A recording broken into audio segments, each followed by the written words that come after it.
Whitney Houston left millions of fans heartbroken after she passed away a night before the Grammy Awards.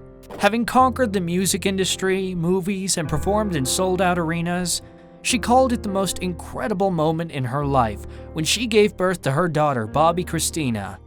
We know obviously singing is the best thing that you do. Yes, that's the best thing I can do. What would be the second best thing that you do? That. Right there. Oh, that's good. Later, the public was shocked and saddened as the course of both mother and daughter's lives would strangely echo one another. How did Whitney save her daughter's life just hours before she lost her own? In today's video, we'll take a look at two wonderful women who've gone through so much before taking a permanent spot in our memories. If they were both alive today, things could have been different. Their life, all the trials and tribulations of Houston and her daughter, who wanted to be a singer like her mom, could have turned out differently. Unfortunately, fans all over the world can only dream of this outcome now. Whitney Houston married R&B singer Bobby Brown in mid-1992 and gave birth to Bobbi Kristina the following year. Becoming a mother was something she had spoken of longingly as she had a miscarriage while filming the hit movie The Bodyguard, alongside Kevin Costner. I've been in front of millions of people and that has been incredible, but man, when I gave birth to her and they put her in my arms, I thought, this has gotta be it. I haven't experienced anything greater, Houston said mere months after giving birth. Bobbi Kristina and her mother shared a very close bond. She often kept Whitney company when the singer went on tours. Whenever possible, Bobbi would even join her mommy on stage to the delight of fans. The demands of an international performing career soon would affect Houston's motherhood paradise, as touring and filming demands also required mother and child to spend time apart. Houston had experienced similar periods of absence with her own mother, Cissy Houston, a backup singer for Dionne Warwick, Elvis Presley, and Aretha Franklin. Houston remembered her mother was very concerned she had to leave her children, recalling her saying, "Mommy loves you, but she's gotta go to work." Bobbi Kristina tried to look after her mom as much as she could as Whitney fought a battle against her addiction. A relative said in an interview about how close Bobbi was to her mom. Honestly, Whitney in many ways depended on Bobbi Kristina more than Bobbi Kristina did on her, they said. No matter what she did or how drunk she got or how much her voice cracked at times, Bobbi Kristina still loved her so much and never gave up on her. I've been there with her, through everything and the whole divorce and talking and whatever. But, I stay by her side. That's like my best friend, that's like my sister. Her daughter was her friend, confidant, and her protector. Unfortunately, Whitney's past trauma, having little control over her career, and becoming famous in the 80s left their mark. Following her divorce from Brown in 2007, Houston was granted custody of Bobbi Kristina. They moved to a new Atlanta, Georgia residence where she attempted to kick drugs once more and focus on her life with her daughter. One adversity or another, or one tribulation or another, and there is always something, one song or something or some time where you hear something you go, oh, that I can get strength from. It was during this period that Nick Gordon came to live with them. Unofficially adopted by Houston, Gordon had been raised as a brother to Bobbi Kristina. Houston began to rely more and more on her daughter. As her substance abuse grew, a disheveled and dazed-looking Houston was often seen being steered through public events and paparazzi crowds by her teenage daughter. According to Houston's sister-in-law and close friend Tina Brown, Gordon allegedly obtained drugs for Houston and Bobbi Kristina. Bobbi Kristina didn't do any drugs until she started hanging around Nick. Brown alleges in the 2021 documentary Whitney and Bobbi Kristina, Didn't We Almost Have It All?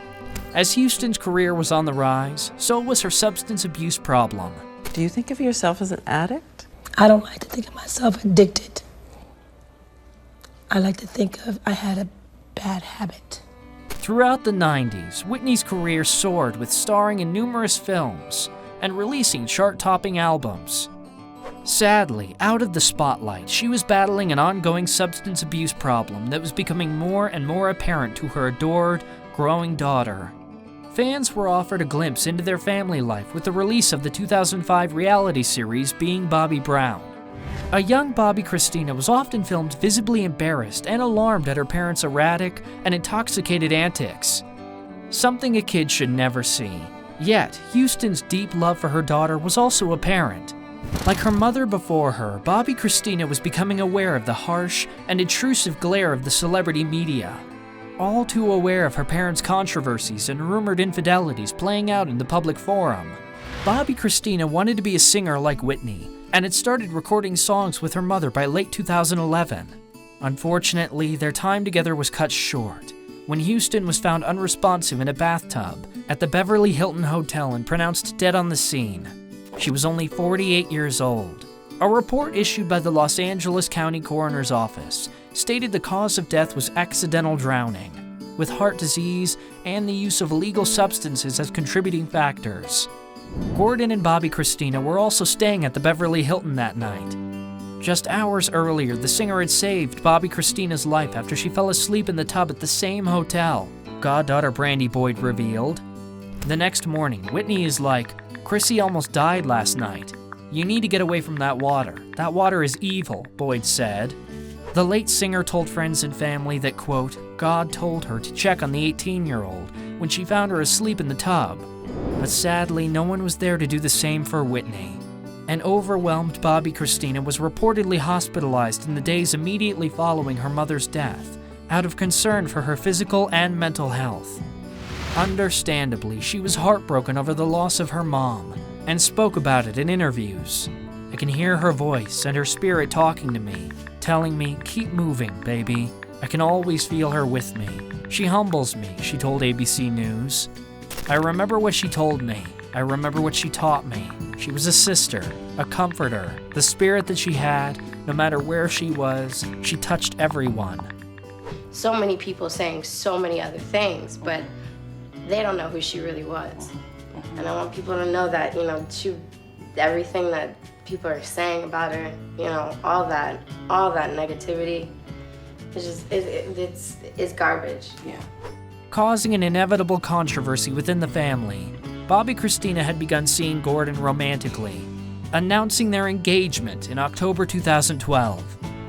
Like her mother, Bobbi Kristina would face media scrutiny over her love life, all while attempting to kickstart a music career in the shadow of her famous mother's death. Though physical and mental abuse allegations would later surface, Bobbi Kristina announced she and Gordon had wed in early 2014. We're fine. We're really very happy. He is my backbone. However, her father's lawyer would later state the pair had never officially married.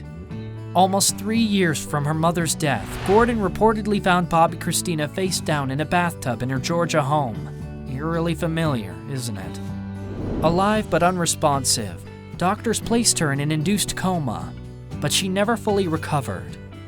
Unable to rule her death an accident, according to the medical examiner's office report, the underlying cause was immersion associated with drug intoxication, and an autopsy showed she had morphine, cocaine, prescription drugs, and alcohol in her body.